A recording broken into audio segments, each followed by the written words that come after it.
El desarrollo del tallo encefálico lo vamos a estudiar en cada una de sus vesículas, que son el mielencéfalo, el metencéfalo y el mesencéfalo. En cada una de ellas vamos a analizar los límites, los derivados de la capa del manto, de la capa marginal y de la cavidad. Y vamos a sintetizar el origen real de los núcleos de los pares craneales. El mielencéfalo es la vesícula más caudal del tallo encefálico. Su límite inferior está dado por la emergencia del primer nervio cervical y su límite superior por la flexura pontina. El mielencéfalo presenta en su evolución un movimiento hacia afuera de ambas placas alares, las cuales quedan ancladas por la placa del piso que no se mueve y van a quedar ubicadas al finalizar de la rotación a ambos lados de las placas basales.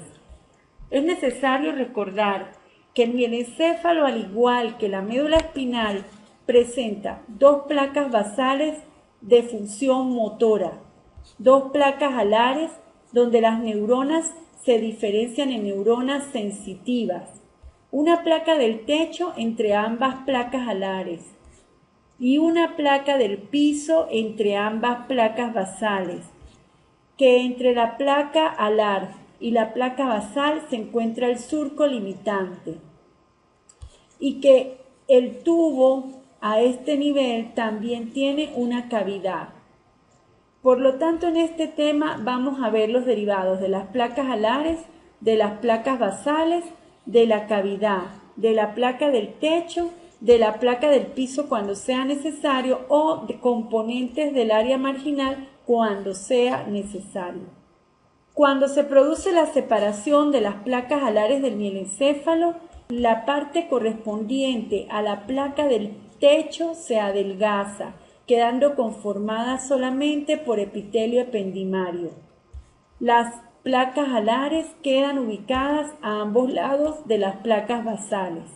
En la evolución de las placas alares debemos notar que hay unos neuroblastos que se organizan en columnas y que son 3 columnas. Desde afuera hacia la parte más medial de la placa alar son la columna aferente somática, aferente visceral especial y aferente visceral general, que los núcleos de las neuronas que están allí son neuronas de tipo sensitivas y que generalmente reciben aferencias de estructuras periféricas sensitivas.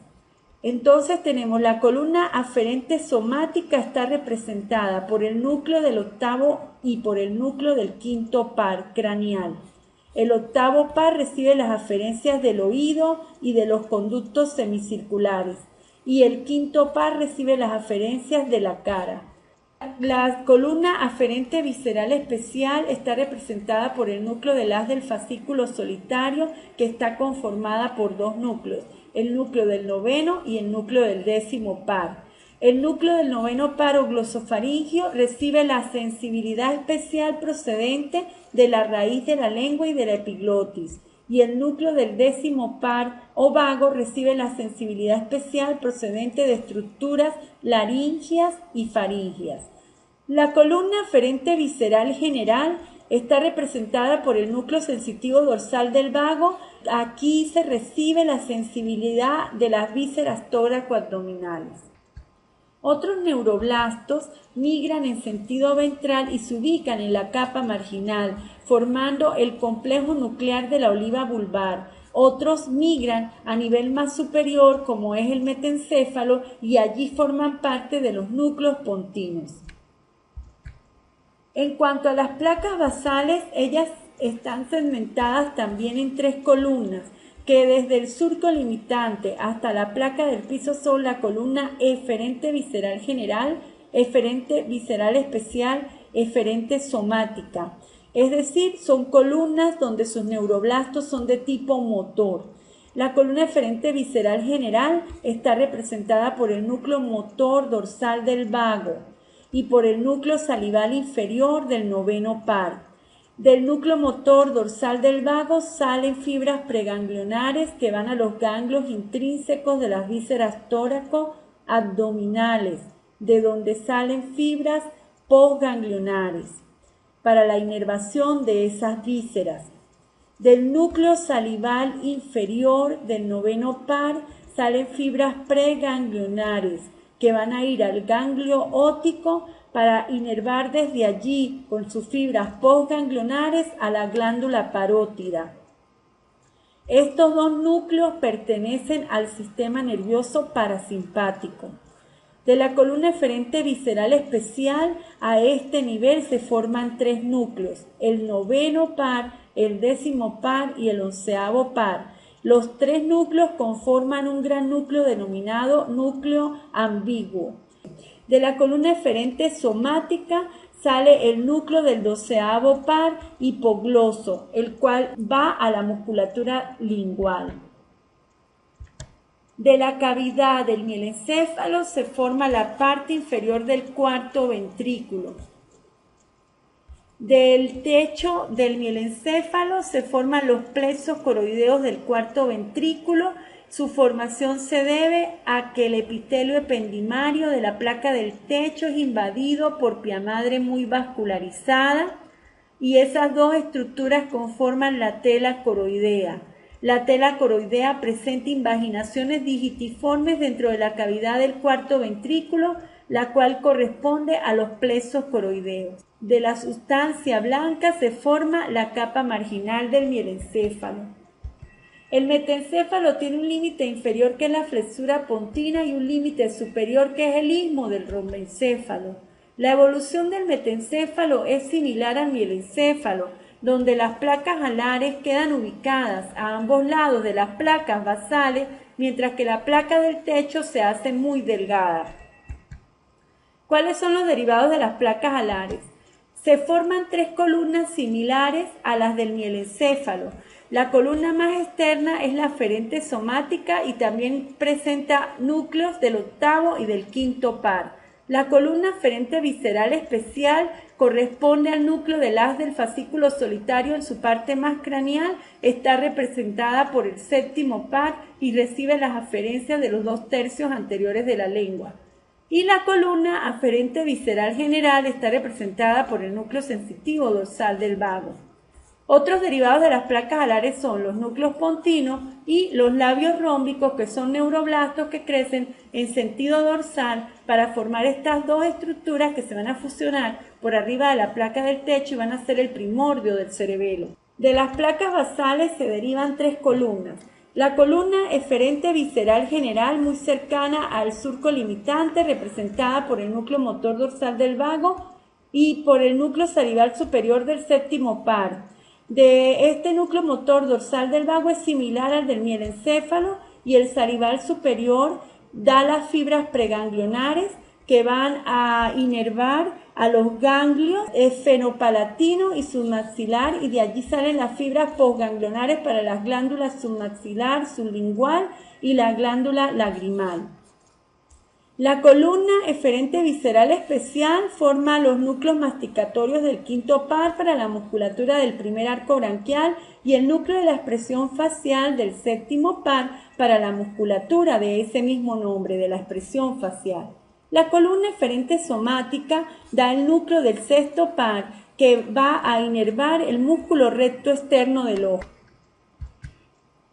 Los derivados de la capa marginal son la protuberancia, los pedúnculos cerebelosos superiores, medios e inferiores y la placa del techo formada por el velo medular anterior o válvula de Viesans y el velo medular posterior o válvula de Taring.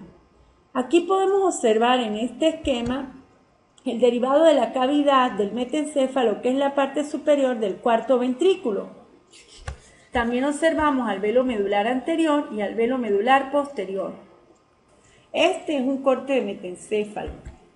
Observamos los labios rómbicos, la placa alar, las placas basales, el surco medio anterior, el surco limitante, el cuarto ventrículo y el velo medular. Los plexos coroideos del cuarto ventrículo. El mesencéfalo tiene un límite inferior que es el istmo del rombencéfalo y un límite superior que es el surco promesencefálico. La evolución del mesencéfalo en sus capas alares está dada por la proliferación y migración de sus neuroblastos, los cuales forman capas de neuroblastos superpuestas, que en la parte dorsal del mesencéfalo se observa inicialmente como dos elevaciones separadas por un surco longitudinal. Posteriormente, en esas dos elevaciones aparece un segundo surco transversal que divide a esa placa dorsal del mesencéfalo en cuatro estructuras, denominadas tubérculos cuadrigéminos, los cuales son dos anteriores y dos posteriores. Los tubérculos cuadrigéminos anteriores se relacionan con los reflejos visuales y los tubérculos cuadrigéminos posteriores con los reflejos auditivos. De las placas basales del mesencéfalo se forman dos columnas. Una columna eferente visceral general, perteneciente también sus núcleos al sistema nervioso parasimpático, que dan el núcleo parasimpático del tercer par o núcleo de Edinger-Westphal. De allí salen las fibras preganglionares que van a inervar al ganglio ciliar, de donde salen las fibras postganglionares para el músculo esfínter de la pupila y para el músculo ciliar. Y la columna eferente somática, que nos da el núcleo del tercer par o motor ocular común y del cuarto par o nervio troclear. Otros derivados del mesencéfalo de las placas alares o in situ son el núcleo rojo y la sustancia negra, los cuales probablemente derivan de migración de neuroblastos desde las placas alares o de neuroblastos que se diferencian in situ.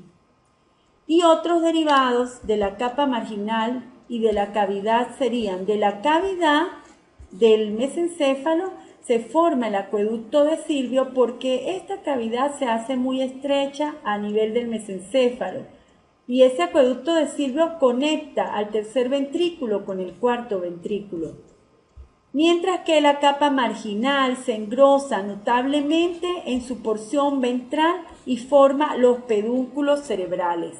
Para resumir el origen de los nervios craneales del tallo encefálico, basados en la clase que acabamos de ver, del mielencéfalo y sus placas alares se formará el núcleo sensitivo del octavo y quinto par, el núcleo sensitivo visceral especial del noveno par y del décimo par, y el núcleo sensitivo visceral general dorsal del vago o décimo par.